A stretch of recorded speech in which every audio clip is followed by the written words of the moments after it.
kubwa alizofanya za kuwaletea maendeleo wa Zanzibari. Namtakia kila laheri katika utumishi wake mpya. Mheshimiwa Spika, nitumie fursa hii kumpongeza mwanasheria mkuu wa serikali. Mwanasheria mkuu wa serikali ndugu yangu Hamza Johari amekuwa kiungo muhimu na amekuwa akisaidia sana majukumu yanayohusu sheria kama custodian wa masuala ya sheria wa serikali. Mheshimiwa Spika, nitumie fursa hii kukupongeza wewe mwenyewe kwa kuchaguliwa kwa kishindo kuwa Spika wa Bunge la Jamhuri ya Muungano wa Tanzania, Bunge la 13.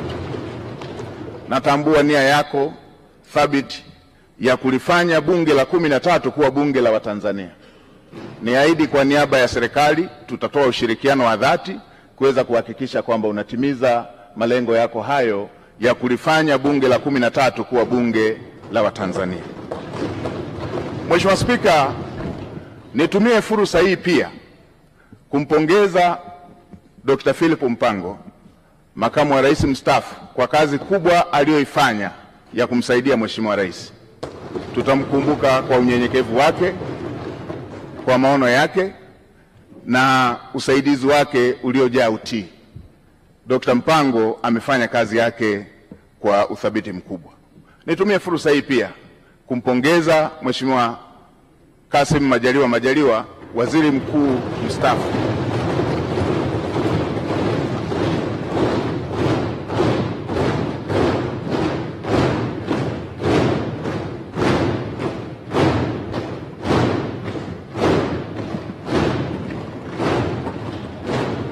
Nimpongeze Mheshimiwa Kassim Majaliwa, waziri mkuu mstaafu, kwa kazi kubwa aliyoifanya bila kuchoka ya ufuatiliaji wa miradi, ya ufuatiliaji wa shughuli za serikali, kwa unyenyekevu wake, kwa uadilifu wake na kazi kubwa ambayo amefanya kwa taifa letu.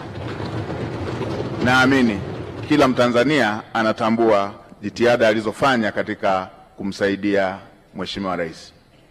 Mheshimiwa Spika, baada ya maneno hayo ya utangulizi, niruhusu niseme nawashukuru sana waheshimiwa wabunge kwa imani hii kubwa mliofanya ya kuthibitisha jina langu. Asanteni sana. Mmenipa faraja na mmenipa deni kwa imani hiyo kubwa mlionipatia. Niwaahidi tutashirikiana nanyi, serikali itashirikiana nanyi, itapokea maoni yenu, itapokea hoja zenu, tutawasikiliza. Na Mheshimiwa Spika, niseme tutawasikiliza bila ubaguzi, hata walio wachache watakuwa na fursa sawa, kwa sababu bunge lako ni bunge moja. Mheshimiwa Spika, baada ya maneno hayo ya utangulizi, niseme tu tuko na kazi kubwa mbele yetu. Natambua ukubwa wa kazi iliyo mbele yetu. Kazi kubwa kwa nafasi niliyopewa, lakini kazi kubwa ya serikali, lakini kazi kubwa kwa Watanzania wote. Mheshimiwa Spika, nchi yetu chini ya uongozi wa Dr. Samia Suluhu Hassan hivi majuzi ilitunga dira mpya ya 2025-2050, na awamu ya pili ya serikali ya awamu ya 6 ndio itakuwa awamu ya kwanza ya kutekeleza dira mpya. Na Mheshimiwa Spika, unatambua kwenye mbio za vijiti za kupokezana, mwanzishaji wa mbio hizo kipande cha kwanza asipokimbia kwa mbio ndefu kwa spidi kubwa, hata wale watakaokuwa wanampokea watakuwa tayari wamechelewa. Sasa serikali ya awamu ya 6 kwa awamu ya pili ndio inaanzisha utekelezaji wa dira ya 2025-2050. Mheshimiwa Spika, dira hiyo imebeba matarajio na matumaini makubwa ya Watanzania. Dira hiyo imebeba matumaini makubwa ya vijana ambao ndio hasa walengwa wa dira hiyo. Mheshimiwa Spika, tuna kazi kubwa ya kuanza vizuri kwenye utekelezaji wa dira hiyo, huku tukimalizia viporo vilivyokuwa havijakamilika kwenye dira ya 2025. Mheshimiwa Spika, natambua pia ilani ya uchaguzi ya CCM ambayo imejumuisha masuala yote ambayo ni kero kwa Watanzania katika maeneo mbalimbali. Na nilikuwa nafuatilia hata kampeni za uchaguzi, na ninyi waheshimiwa wabunge, kila eneo mlikuwa mkijiaziliza yale ambayo yapo kwenye ilani, ambayo ni mahitaji ya Watanzania katika maeneo yenu. Ilani hiyo imebeba matumaini makubwa ya Tanzania, na hasa kwa kuzingatia kwamba Dr. Samia Suluhu Hassan amejitambulisha kuwa ni rais wa matokeo, rais wa matokeo ya haraka, rais anayetatua matatizo ya Watanzania. Kwenye maeneo ambayo amepokea vijiji vikiwa havijapata umeme, ndani ya muda mfupi alimalizia vijiji vyote vikapata umeme. Watanzania wanatarajia takriban vitongoji 28,000 ambavyo havijapata umeme sasa vikapata umeme. Hayo ni mambo makubwa ambayo yanasubiriwa na Watanzania katika kipindi hiki kinachofuata. Si hivyo tu, Mheshimiwa Rais ametoa ahadi kupitia ilani ya uchaguzi kushughulikia tatizo la ajira kwa vijana, takriban kutengeneza ajira zisizopungua milioni 8 kwa ajili ya vijana wa Kitanzania. Hii ni kazi kubwa ambayo tutafanyia uratibu, usimamizi kuweza kuhakikisha kwamba ndoto ya Mheshimiwa Rais ya Watanzania wa vijana wetu kupata ajira inatimia. Tutaratibu mpango mkakati ndani ya serikali na kushirikisha sekta binafsi kuweza kuhakikisha kwamba dira hiyo ya Mheshimiwa Rais ya kutengeneza ajira zisizopungua milioni 8 inakwenda kutimia. Mheshimiwa Spika, pamoja na Tanzania kuwa nchi tajiri, bado tuna asilimia isiyopungua 8 ya Watanzania, asilimia 8 ya Watanzania wanaoishi katika umaskini wa kupindukia. Tuna takribani asilimia 26 ya Watanzania wanaoishi kwenye umaskini wa kipato. Niwakumbushe Watanzania, mimi umaskini wa Watanzania sijausoma kwenye kitabu, nimeuishi.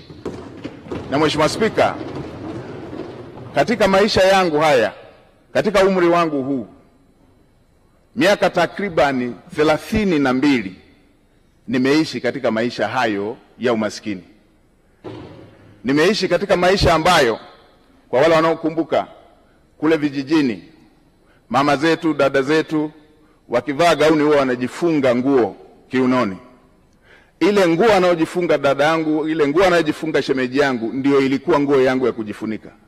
Kwa hiyo kabla hajamaliza shughuli zake za kila siku, silali mpaka akalale ili nipate shuka ya kujifunika. Na asubuhi kabla hajaanza kazi lazima niamke ili ile nguo niliyojifunika ndio yeye iwe nguo ya kujifunga ili aweze kuanza majukumu yake. Ninatambua mazingira ya kulala, unaenda kuchunga, ukirudi nyumba nzima inavuja, na utakapolala inabidi ujifunike ile ngozi ili matone yale yanayoendelea kuvuja angalau yatue kwenye ngozi. Na yatambua maisha hayo. Natambua mnaenda kula pamoja na watoto wote rika mbalimbali, mko takriban 20 kwenye chungu kimoja cha mboga, chungu kimoja cha sahani moja ya ugali. Inabidi utangulize kuanza kula ugali mwingine bila mboga, kwa sababu ukisubiria mikono ya kwenye mboga iishe ndio na chakula kitakuwa kimeisha. Na natambua matatizo haya ya ajira ambayo Mheshimiwa Rais anayaongelea. Natambua maumivu ya kusoma kwa shida na ukasubiria ajira ukiwa umekosa. Natambua dira hiyo ambayo Mheshimiwa Rais anataka awapatie vijana takriban milioni 8 ajira. Natambua maumivu yake. Nilipomaliza chuo nimefanya kazi ya kubeba zege kwenye kiwanda cha matofali ili upate kipato cha siku, na mke wangu akiwa anapika mamalishe, na wakati mwingine wakati anawagawia wabeba zege wenzangu wengine walikuwa wanatoa maneno makali. Natambua adha hiyo. Niwahakikishie Watanzania hasa wa mazingira ya chini watasikilizwa kwenye kila ofisi ya umma.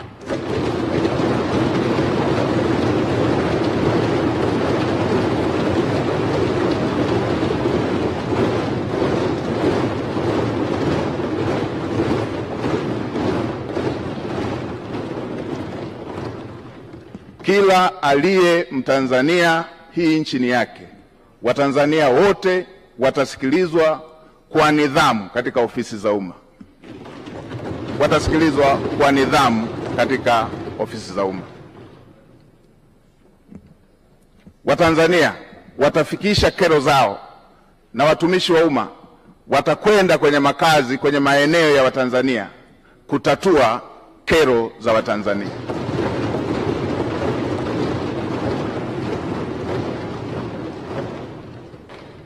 Ukiondoa miaka 32 hiyo niliyoielezea, miaka takriban 18, maisha yangu yamezungukwa na wahitaji kuliko walioridhika, nikiwa na watoto takriban 100 nao kaa nao, na bweni la wanawake na wanaume, wasichana na wavulana hapa. Natambua mahitaji na uhitaji wa Watanzania, naitambua.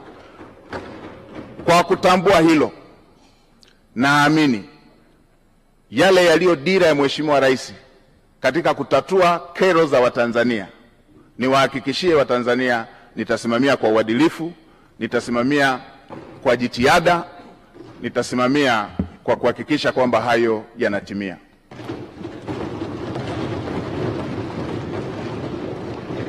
Kwa kuzingatia kazi kubwa hiyo iliyoko mbele yetu niliyoisema, kwa kuzingatia kazi kubwa iliyoko mbele yetu niliyoisema, watumishi wa umma na Watanzania sote tuwe tayari. Lazima tuende kwa gia ya kupandia mlima.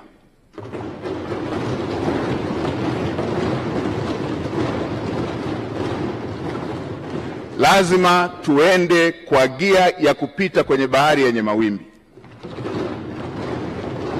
Lazima tuende kwa gia ya kupita kwenye anga lenye mawingu. Lazima chombo kifike salama na watu wake wakiwa salama. Kwa watumishi wa umma wavivu, wazembe, wala rushwa,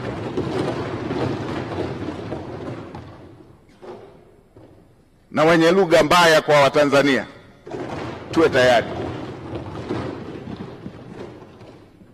Wavivu wote, wazembe wote ndani ya ofisi za umma, nitakuja na fiekeo na rato. Lazima maono ya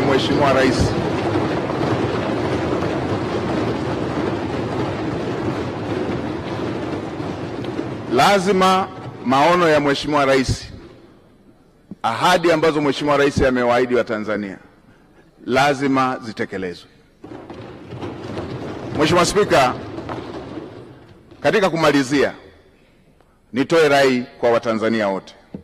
Haya yote ambayo tunayaongea, yale yote yaliyoongelewa kwenye dira, yale yote yaliyoongelewa kwenye ilani ya uchaguzi, yale yote tulio na matamanio nayo, yale yote yaliyo ahadi ya Mheshimiwa Rais pamoja na makamu wa rais, yale yote yaliyo ahadi zenu waheshimiwa wabunge, yatatimia tu kama tutaendelea kumtanguliza Mungu katika mambo yetu kama taifa, na kama taifa letu litakuwa na amani, kama taifa letu litakuwa taifa lenye amani.